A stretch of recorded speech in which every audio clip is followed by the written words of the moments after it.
Forbid. Disgrasya kayo dito na walang pera, gano'n wala. Tell me.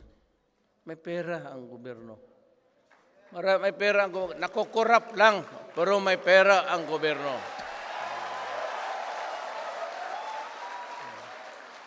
Kaya yung pera na yan, sagrado yan para sa akin. It does not belong to anybody's pocket.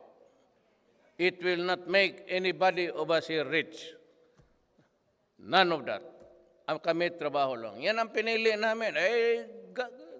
Ganun ang mangyayari. Tapos, sabi ko, wala tayong ibang public interest. Filipino people. Period tayo dyan. Diyan tayo magpakamatay.